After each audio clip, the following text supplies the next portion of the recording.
Okay, so welcome everyone.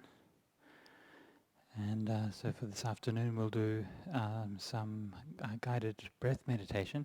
I think, do we normally sit for 45 minutes, is that right? How do we do it? And when do we start? Do we just start straight away? Whatever I wish. Really? Finally. The universe has realized how it needs to be, in accordance with my wishes. Okay. Fine. Okay, so I'll talk about breath meditation for a few minutes, and then we can do some guided meditation till 4.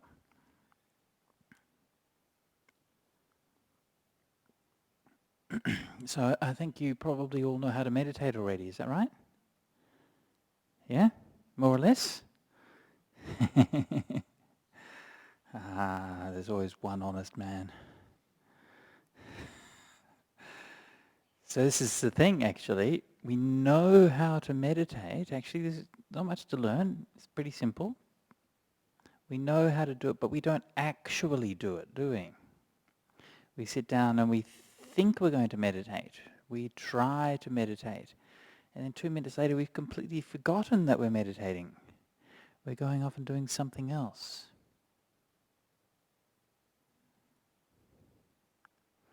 There was a great Scottish philosopher. I was going to say English philosopher, but that would have got me in trouble with the Scots. He was a Scottish philosopher, David Hume, who talked very eloquently about the idea of not self. He said, when you look into your mind, you can see that there's nothing there but an endless stream of processes that change all the time. Which sounds very much like another teacher that I've heard of once. But anyway, that's what he said. And he said that you can find that in that stream of changing processes, there is nothing permanent that you can cling on to as yourself. And he then went on to say, but I can guarantee you that after reading with this, even if you agree with everything that I've said, 5 minutes later you'll have completely forgotten, and that you'll go on acting as if the world is just full of people and selves and permanence.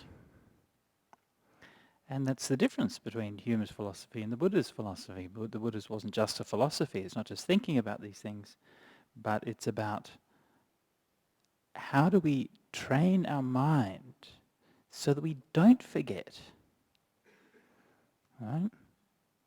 How do we develop our mind in such a way that we can not only kind of see the truth in a fleeting fashion? Albert Einstein said that he understands the theory of relativity only in occasional moments of exceptional mental lucidity. Right? That's Albert Einstein. Understanding his own theory. I thought I understood it when I was a 15-year-old schoolboy.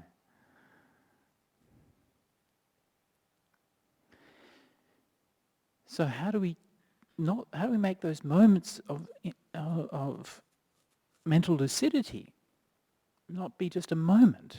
Right? How do we make it being a period of time, or even be the norm? Right?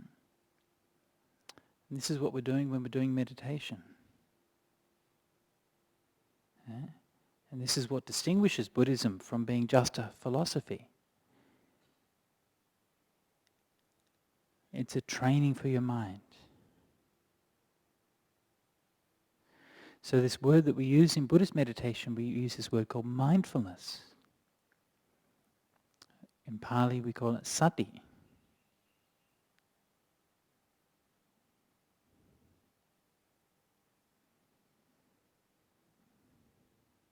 And it's a funny thing that Buddhism in the modern age has come along and given to the world free of charge this teaching on mindfulness. But now if you want to learn about it, you have to go and pay lots of money to go to a course to learn mindfulness.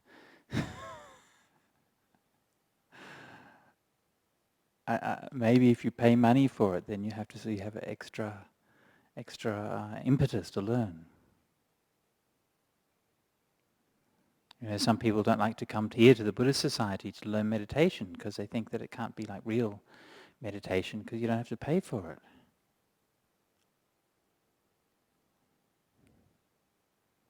So we learn sati, and sati we call mindfulness. The original meaning of sati is memory.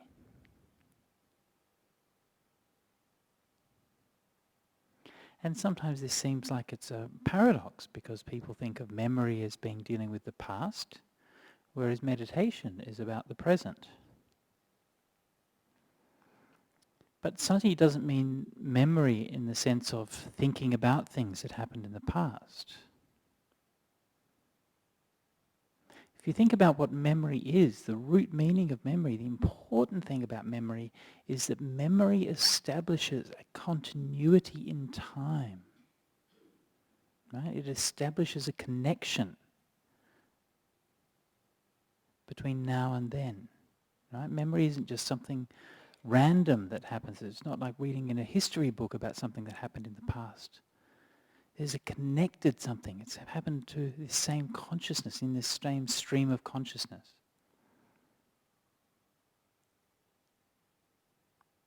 So when we think of mindfulness as memory, think of it in that same way as being like a continuity, right? A stream of consciousness with a continuity and a connectedness to it, rather than being fragmented and fractured.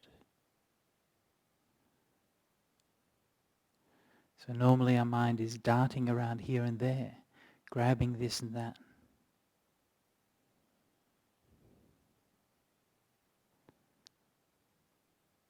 Getting all the things that it wants, and then when it gets them, that doesn't really satisfy it, so it goes out after something else. So with mindfulness, rather than being so fragmented and going around everywhere, we're still and centered.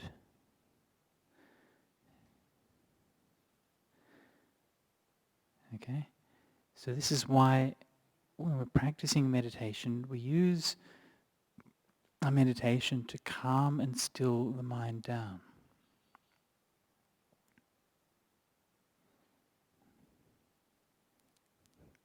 These ladies being very mindful, opening the door quietly.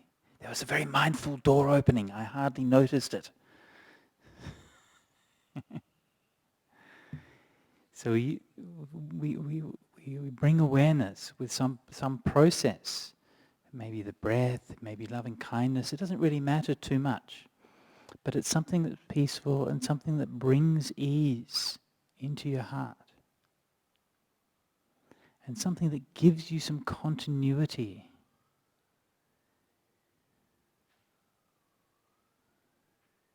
Yeah? So the mindfulness keeps the mind, keeps the breath in mind.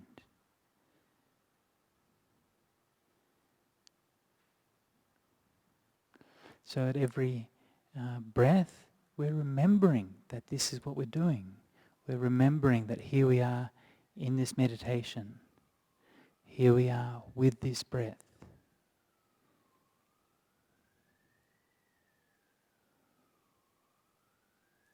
And that's all we have to do.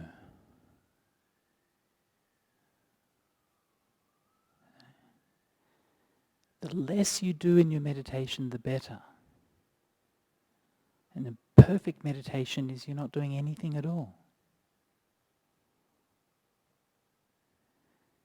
So this is why sometimes you can read books on meditation methods, and they can give you very complicated methods, and do this and then do that, and then this happens and that happens. It all sounds very impressive.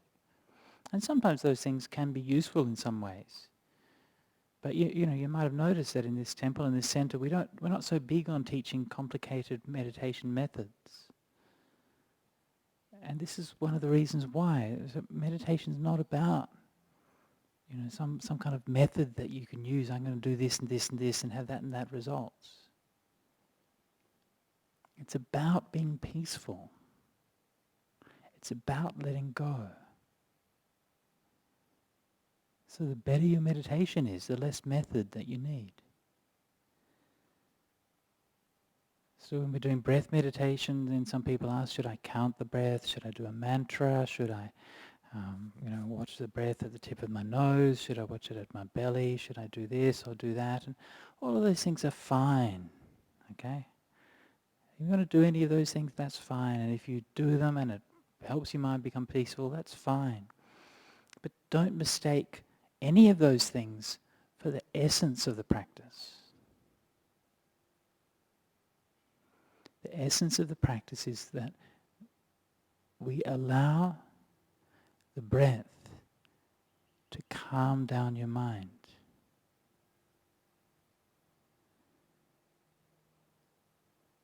That's all. Your breath is already calming you down. Even as you're sitting there right now, not necessarily doing anything, not even trying to watch the breath is already keeping you calm. If you don't believe me, try not breathing. After a couple of minutes, see how calm you are then. Right? What is it that stops us from panicking? What is it that reassures us that we're still alive? Right? That regulates our emotions. You know when you're feeling angry or annoyed because you can feel it in your breath. Your breath is constantly giving you feedback about how your mind is, and it's constantly soothing these things down. So we breathe, we keep that continuity of awareness with the breath, which is what mindfulness means. And as we watch, this magical process unfolds where the breath, that most ordinary and sort of basic kind of organic process, nothing to it.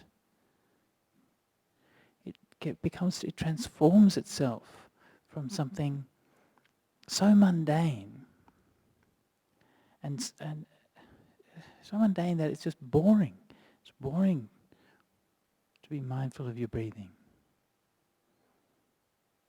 But the longer we stay with it, and the more deep and the more clear our awareness becomes, the more amazing the breath is. And in this way, the breath is completely different from those things that we're going and seeking enjoyment from in the world. Anything that you have in the world, you want to enjoy an ice cream, the second bite or lick of ice cream is never quite as delicious as the first one. And by the third one or the fourth one, you've kind of forgotten that you're even eating it. That's how things go in the world. So we have to, if we watch the breath, we see that breath is exactly the opposite. The longer you're with it, the more you see it, the more clearly you see it, the more amazing it becomes.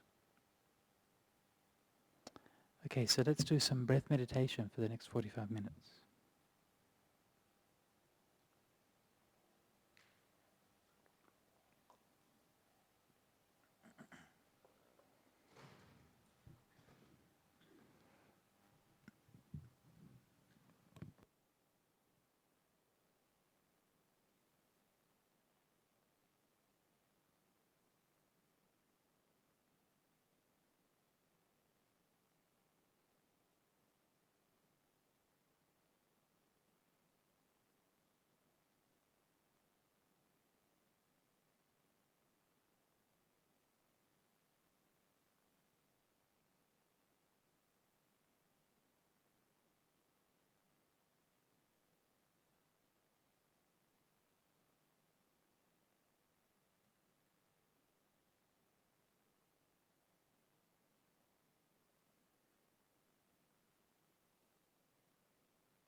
So I've got a couple of questions here. First one. Dirayupa from Thailand. Hello Dirayupa, how are you again this afternoon? And question. Why do some people meditate for years and never find peace, let alone seeing a nimitta? Meanwhile, some people, in brackets a friend of mine, who just start meditating can have a quiet mind quickly and have a nimitta, so just some nice blue lights nearly every time. Why is that? The world is unfair and unjust. Do you know anybody like that? Hasn't meditated very much, they just sit down and have good meditation to start with? It's not uncommon, actually. Of course, the first kind of person is much more common, right? Meditate for a long, long time and don't feel like you're getting anywhere. But most of us fall somewhere in the middle, don't we? And most of us, we sort of practice and we can feel the mind getting a bit peaceful. And we can get some kind of sense of where the path is leading. And to me, that's the most important thing, right? Your mind might not be hugely peaceful. Maybe you don't have anything spectacular in nimittas or lights or jhanas or anything like that. But at least you get some idea of what peace means and where it can take you.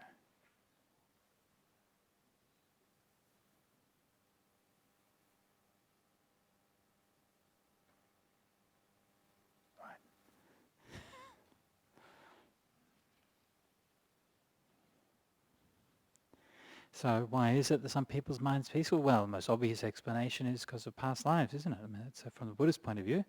If you've meditated in the past, then you've probably got some facility with it.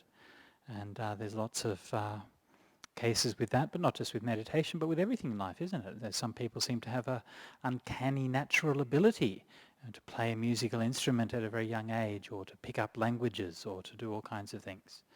And so that's just how it is. Abilities of humans are not distributed evenly. So there's nothing particularly unusual about that.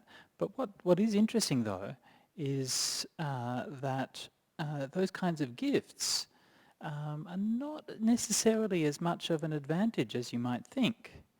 In the case of, because if something comes so easily to someone, then they often don't value it very much. I have some students of mine in Sydney whose son took up playing classical guitar and apparently was really brilliant at it, and was so good that his teachers said they'd never seen anybody so good at it, and he could have become a professional concert classical guitarist. But after a few years he just lost interest, and even though he could easily do things that it would take other people years to master, it didn't really mean anything to him. And so he kind of gave it up and, not really followed it through. And I think we see the same thing in meditation sometimes. The people who meditation comes very easily for them, they can't really see what's the problem. They can't see why other people make such a big fuss about it. And they can't see what's valuable about it. Something that comes so easily, oh, well, whatever, I can get back there when I want to. So why bother, doing too much work or whatever. So I don't think that because you're struggling or you're finding the meditation is slow, that that's necessarily a bad thing. The most important thing is simply that you're making progress, that you're keeping up a persistent effort, and that your mind is, you can see some signs of peace developing in the mind, that's all. So don't worry too much about these things. The thing that, as a meditation teacher, that I look for in meditators, I don't. If somebody comes to me and says they've been meditating and I've seen these lights and I've seen these nimittas and I've had these jhanas, number one, I don't believe them. Sorry. Yeah. Because what do these things actually mean, right? Somebody can say, I see a light, but what does that actually mean? My mind's very peaceful. What does that mean? until I know what somebody's like and until I can understand their meditation in detail and the process of their meditation in detail, really what they're telling me about their meditation is kind of meaningless. So I don't really care if somebody says these things to me. That's not important. But what is meaningful for me as a meditation teacher is if somebody is able to tell me clearly what's actually happening in their meditation, not by using technical words, right? Not by saying, I had this jhana or that jhana or this nimitta or this jhana factor or this, right? As soon as somebody starts using these kinds of language, I immediately think that they're covering up something. They're not actually telling me what's happening in their own words. They're just repeating something they read in a book or heard in a talk. And so they're distant from their own experience. So I'm much more interested to hear, just very grounded and very down to earth, what is actually happening and what's the process of what's happening. If somebody can tell me not what states they achieved in meditation, but how their meditation unfolds, right? That's much more interesting because a process is something that's more meaningful. Okay? You can see, this happened, this happened, this happened, this happened, this happened. And then you can say, okay, well that probably means something. Okay, so don't worry too much if people say they've got these things. If someone's enjoying their meditation, just say, great, you're enjoying your meditation, that's really good. That's all. And just encourage and support them. But for your own practice, don't worry too much about what states you're achieving. It's much more important to be concerned about understanding how your meditation works.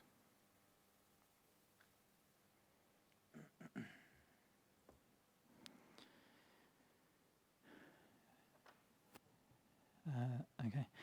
Okay, next one. Could you kindly expand on the saying of the Buddha, my teachings are for those who feel? Thank you. So this is one of my favorite sayings from the suttas. The exact phrase is, Vedyamanasa bhikkhave idang dukkhang desemi idang ayang dukkha samudaya desemi ayang dukkha nirodho desemi ayang dukkha nirodhagamani patipada desemi. Something like that. So it is, monks, for one who feels that I declare this is the origin, this is suffering, this is the origin of suffering, this is the ending of suffering, and this is the way of practice leading to the ending of suffering. And that's in a sutta. That's the sutta itself is the called the Anyatitiya Sutta, which is Anguttara Nikaya 3.63, if I remember correctly, or was 3.61, something like that. Anyway, one of the really very interesting and very profound suttas in the Anguttara Nikaya. So the idea here, for one who feels, right? So one who's experiencing suffering. For one who feels. Right? Very important, not for one who thinks, not for one who knows or who thinks that they know. Right? For one who feels. And when I kind of heard this, it made an interesting connection in my mind. When I was a student here at UWA, I studied philosophy, and one of the philosophers who I read at the time was Peter Singer. And Peter Singer was, of course, the founder, more or less, of the modern animal liberation movement. And one of his principles in his philosophy, which really kind of stuck with me, was that when we're considering what rights animals have and how we should treat animals, questions are like, are they intelligent? Can they think? Do they have memory? Can they plan? And so on. None of those are relevant in the slightest. The only thing that actually matters is, can they feel?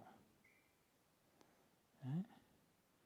If an animal is capable of feeling pain, then it deserves to be treated with respect, and we should have moral regard for that animal, or for any creature. And so this is that same principle I recognized when I saw this in the Buddha's teachings. So the Dhamma is for one who feels. One of the implications of this is it's a universalist implication. Of course, it means all people, all human beings.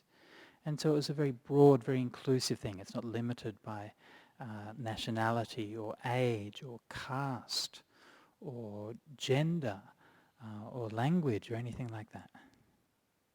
It relates to a fundamental property of the human condition, that we feel, that we suffer, we feel pleasures and pains.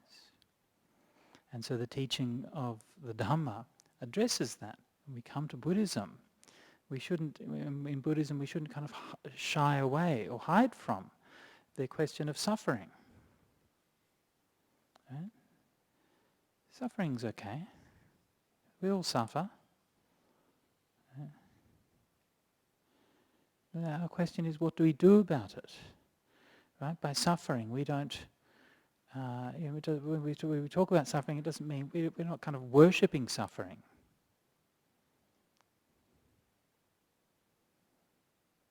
Right? I once did this interfaith thing with this Anglican priest, and he said, one of the things about you Buddhists that I don't get is you just worship suffering so much. And I said, but hang on, our main image or icon is of a man sitting quietly and smiling, and yours is of a man stuck up on the wall, nailed to a cross, who's worshipping suffering.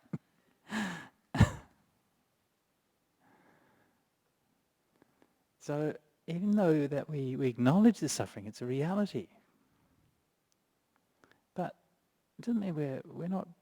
It doesn't mean there's something good about it. It just means that we accept it. So we accept the suffering and we practice. And one of the things which is very, very distinctive in Buddhism is that the teaching, the practice of Buddhism is so deeply associated with pleasure. And this is something which is very, very counterintuitive. There seems to be something which is very hardwired in us psychologically. You see it very widely across different cultures, where we associate what is good for you is what hurts, right? Especially in the spiritual sphere, but just generally, right? If it hurts, it's good for you. And if you look at different spiritual practices all around the world, there's so many cases of sacrifices or tortures or torments or abstinences and fasting and all of these things, these painful, difficult practices that are associated with religion. And so this was one of the most radical and most powerful things that the Buddha came along to say, was that our practice, our spiritual practice, should be full of joy. It should be full of pleasure. It should be full of happiness. And he said, Ma bhayitabang. Na bhayitabang. It's not to be feared. Okay, so this pleasure that we experience through our meditation, through letting go, through peace of mind, na bhayitabang, should not be feared. Doesn't lead to anything harmful, only leads to peace, to clarity, to eventually to enlightenment. So when saying that the path of Buddhism is for one who feels, the feeling initially is that the realization of suffering, and then the practice of suffering is the feeling of pleasure that we experience through the meditation and the other things that are part of our practice. And then ultimately the freedom from all of these forms of suffering. So I hope that clarifies that teaching a little bit. Okay, very good. So let's finish up this evening or this afternoon by paying respects to the Triple Gem. And just before we go, just to mention, some of you may have been here on last night for the talk, and Cecilia mentioned that there is a busy bee tomorrow at Dhammasara Monastery. So those of you who have done lots and lots of bad karma in your past and are terrified of where you're going to be reborn again, now you have an opportunity to go and make some good karma. So they'll be doing some like clearing fire breaks, raking and things like that. And as you know, it's a small community of nuns out there and a very, very big property. So there's no shortage of good karma for you to do. So if you'd like to go out there tomorrow from 8:30 till 4 for the busy bee at Dhammasara Monastery.